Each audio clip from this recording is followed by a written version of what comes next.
So where is the share screen option?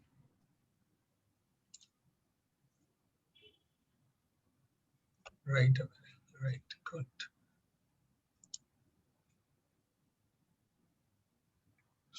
Screen, perfect.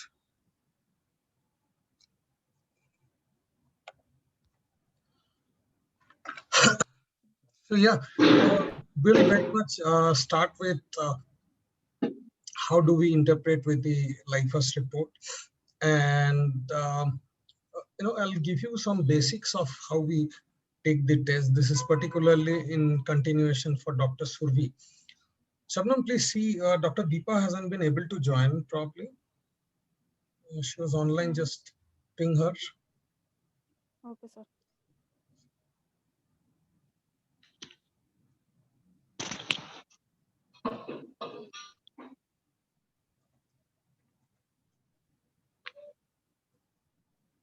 Yeah, she has joined. So fine. So what we do while we take the Lyfas test is, if I can show you this in the video mode. So this is basically what you keep the finger in the camera, in the primary camera, and it captures the capillary pulse. You can see a pulsation over here. You can see in the middle the pulsation it will capture. Now either user can by mistake put his finger in a different camera. Let's say over here I'm putting it in the flash.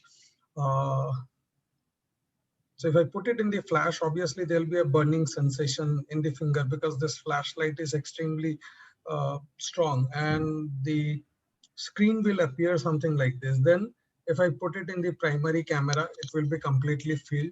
Then there is one more camera, which is the secondary camera. If I put it in the secondary camera, the half will be filled. So the objective is to put the finger, take the test in such a fashion that patient puts the fingertip on the primary camera. He should not press like this. He should just place the fingerprint. So he should just place the fingertip. When you place the fingertip, then by default he should be holding this in this fashion. So this is the holding position of the camera. Now what generally happens is there are so whenever our heart is pumping blood up to the capillary, there is a forward movement, and when the blood is coming out of the veins, there is a backward movement. So in general, our body is always, our head is always in the move, and our hand is always in the move. However, due to the nervous system's what do you call the due to our nervous system and due to the compensatory mechanism, when we look into the hand, it looks pretty steady. Now what happens is, if the patient has got if the person who is taking the test, if he has got the hypertension, the blood pressure is extremely high, so the nervous system and the compensatory mechanism is not being able to compensate for this motion. So the hands will be, if you look into this, the hands will be shaking. The second condition is when there is a neuropathy of the patient. Let's say there is a central neuropathy, in which case also there could be a tremor.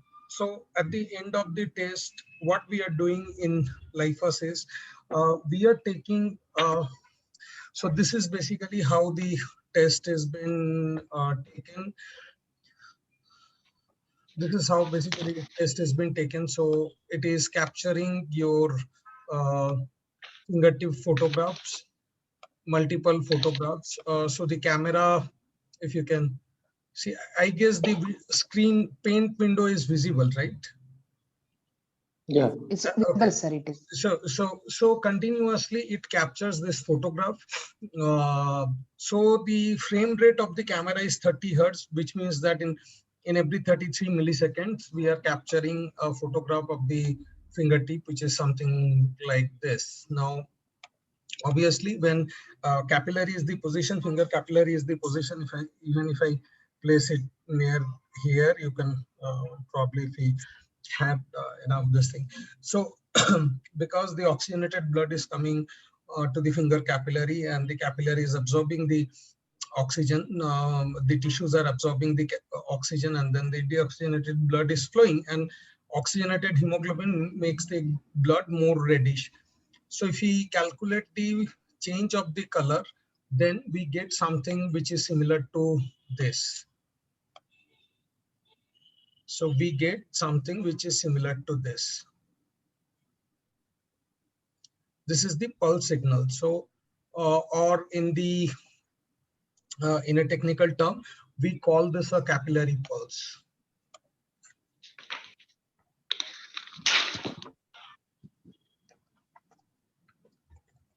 So we call this a capillary pulse. Now, what Lyfas does is Lyfas takes the data for totally 120 seconds. So we measure the data for 120 seconds. 120 into 33, that is about 30, that is 3,600 such images we take and we process it. Now, this 120 seconds is divided into window of 10 seconds. So 12 such windows, we divide this 120 seconds into 12 such windows.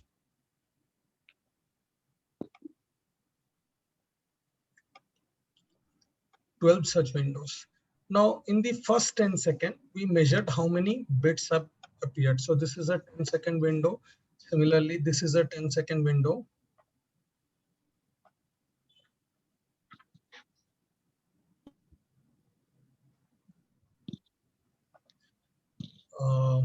Similarly, this is a 10-second window. This is a 10-second window, and so on and so forth. So what we do is we calculate the number of peaks that is appearing in the first 10 seconds, and we multiply it with 6. So we get the heart rate in first 10 seconds. So the heart rate is measured in BPM, bits per minute, because we are multiplying the total number of peaks into 6. So let's say in the first 10 seconds, there were totally 12 peaks which had appeared. So let's assume that 12 such peaks had appeared. So what we consider as peak, this is something that we consider as peak. This is one. So this is one peak. This is one peak. This is one peak. This is one peak, and so on and so forth. So let's say that 12 peaks had appeared in the first 10 seconds. So the heart rate in the first 10 seconds is 12 into 6, that is 72. Let's say 14 were appeared in the second next 10 seconds. The heart rate is going to be 84 BPM. And so on and so forth. So in all the 12 seconds, there will be a minimum heart rate like 74, because we are taking the heart rate instead of in 1 minute, we are calculating in every 10 seconds. There will be a variation in the measured heart rate. Every 10 seconds, the heart rate is going to be varied. Now the minimum of this, let's say this was 74, this is 84, this is again 76, this is again, let's say 78, this is 68, and so on and so forth. So in all the 12 windows, there will be a minimum heart rate and there will be a maximum heart rate. So in this case, the minimum heart rate is 68. The maximum heart rate is 84. So the difference of this is what we call the heart rate difference, or HR difference. This HR difference is a Lyfas parameter, which you'll be able to see in page number 4. So in the page number 4, this parameter heart rate change is the difference between the maximum heart rate in those 12 instances minus minimum heart rate in those 12 instances. Now, technically, the heart rate variation should not be very huge, but if the heart rate variation is significantly high, which means that the heart is little erratic. That can be due to arrhythmia, which can be again non-sinus arrhythmia or sinus arrhythmia. That can be due to arrhythmia, or it can also be due to ectopic peaks, or it can also be due to various other reasons. So from the heart rate difference, we get to understand whether heart is working correctly or not, and standardly it should be less than 8 bpm. So if the maximum heart rate and the minimum heart rate difference is within 8 beats per minute, then we say that the heart is functioning very fine. As the difference is more, there could be different reasons for which it is more. Number one is palpitation. Number two, like which you call palpitation anxiety. Then due to anemia, due to the hormonal imbalance, due to low vitamin B12,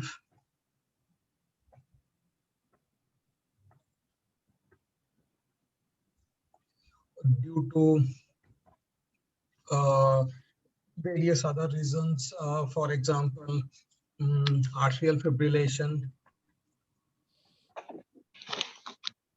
heart fib, and so on and so forth.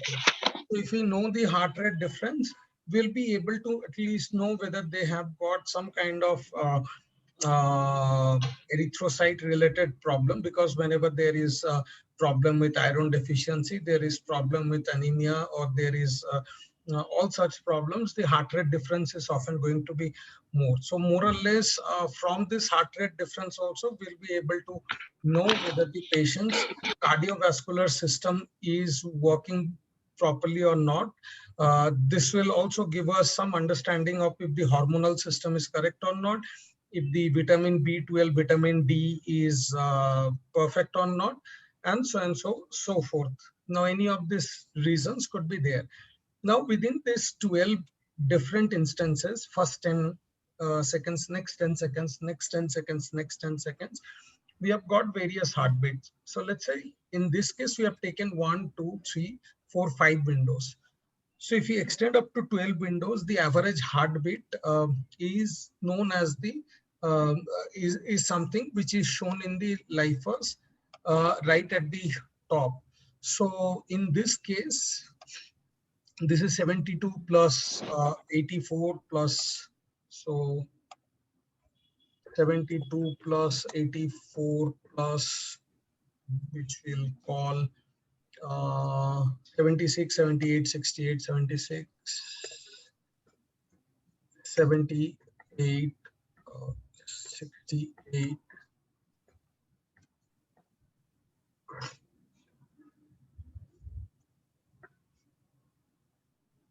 How much it was? 72, 72.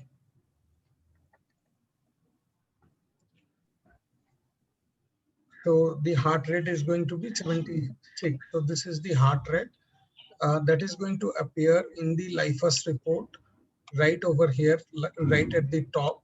It is going to appear right over here. Now, the I'll explain you what is heart rate variability, but we use a specific algorithm to tell whether the heartbeat is in the range, heartbeat is more or heartbeat is less.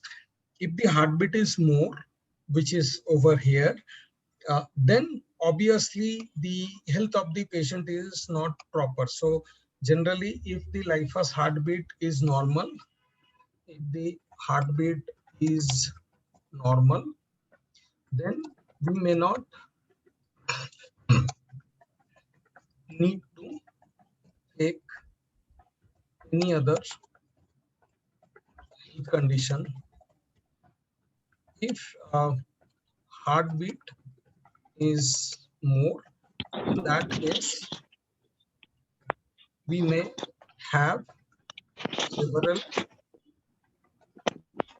diagnostics. For instance, whenever there is a metabolic disorder, heart rate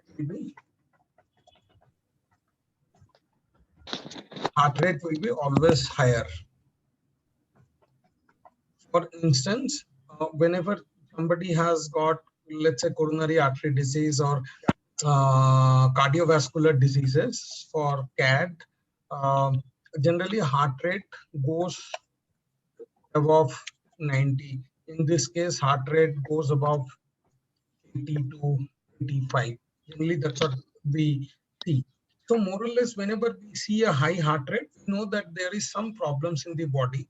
Whenever we see that heart rate difference is more, we already know that, okay, these are the possibilities that are there. So he is not an healthy individual. For any healthy individual, the heart rate will be in the range.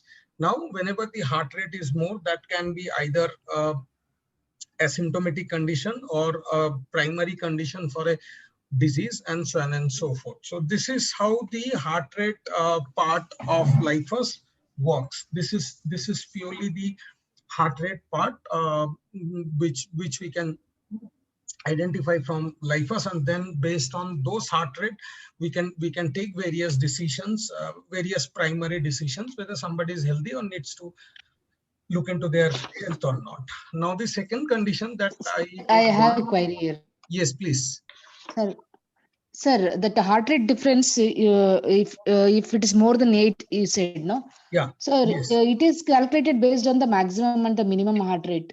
yes, maximum. But in the Yeah, in the beginning of the test, if the patient is a little anxious, so his heart rate may be increased. So after, like, as the time passes, in the 2 minutes, so the heart rate might get stabilized. a So very the good, difference is going to be more. very good question. I would want to answer you on this. Now, generally, Lyfas uses a very good, a very sophisticated signal processing mechanism, whereby these are not really the isolated heart rates. Rather, this is a running average. So we do also perform a kind of filtering. Now, even in the case of anxiety, let's say the heart rate was 78, or let me increase the. So let's say that initially the heart rate was 78, as you said, due to anxiety, and in the next cycle the heart rate is stabilizing a little. Or let's, for example, keep it 90, that he is anxious.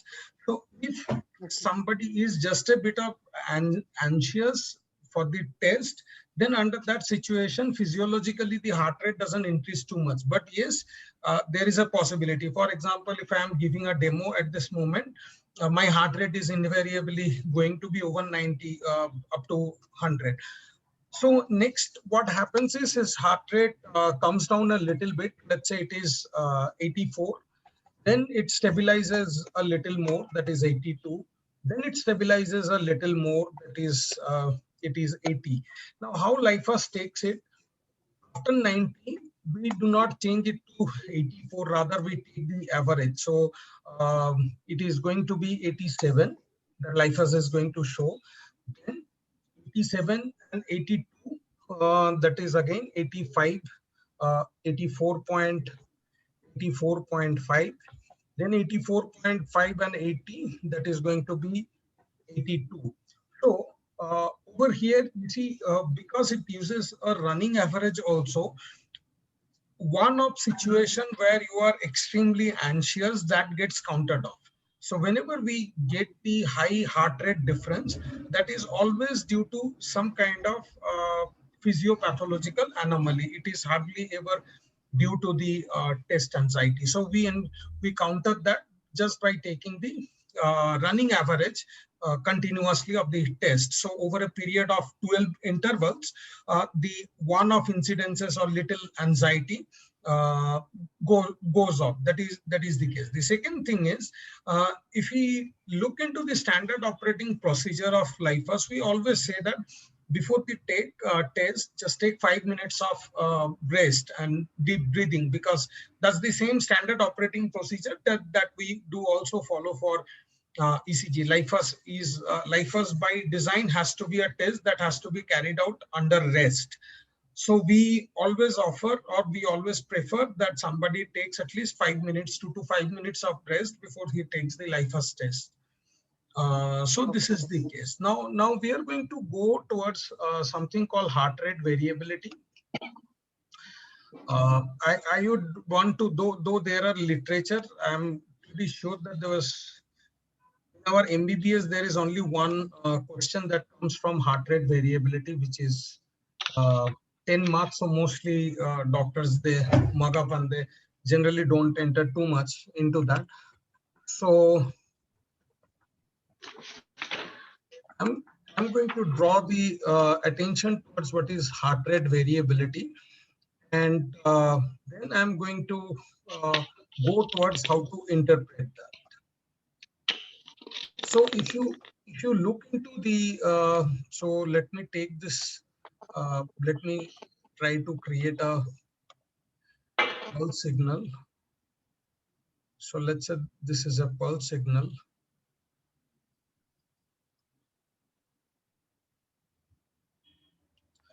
So and so. Now, if we make a very simple model, our brain, heart,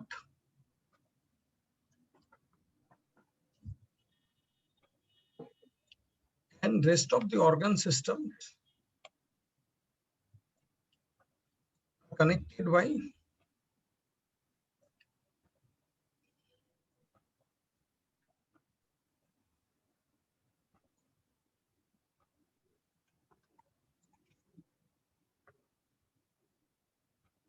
there is pancreas, obviously, but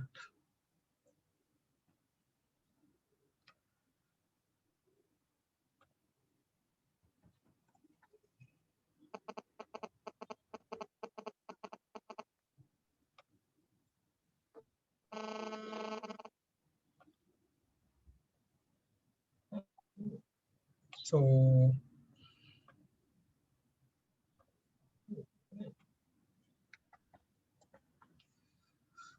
now if we, so the meeting is going to end in 10 minutes. We would have to re-log in after 10 minutes. So the body is connected with brain. So the body's organ systems are connected through a nervous system. The major organ are connected with the brain through a through a nervous system, which we call the autonomic nervous system. So we call this nervous system as the autonomic nervous system.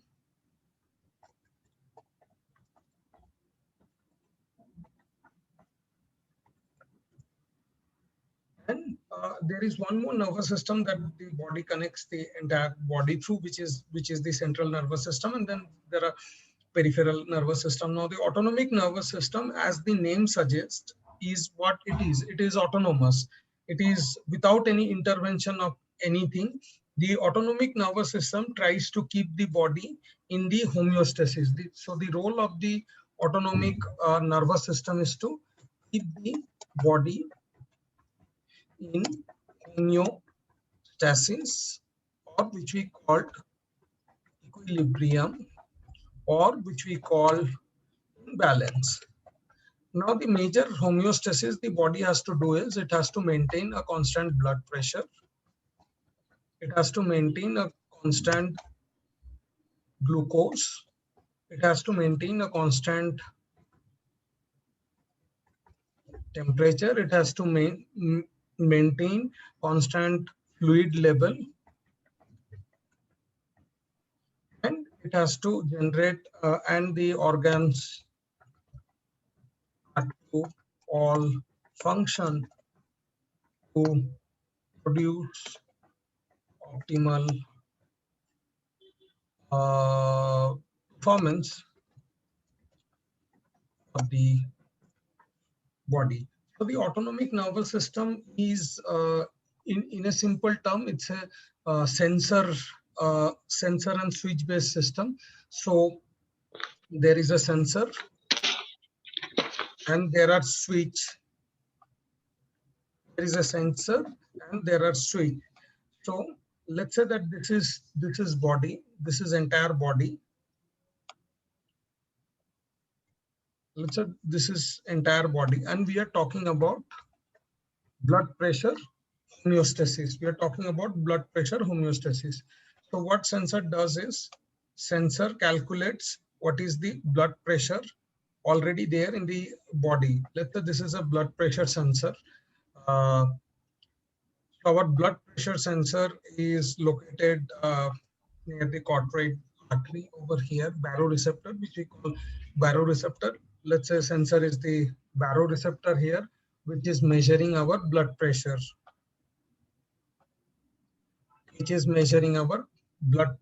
pressure, and then there is a switch.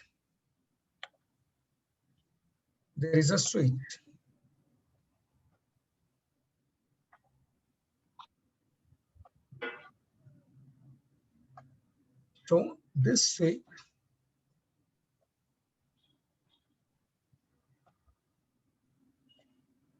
gives the input, let's say input blood flow.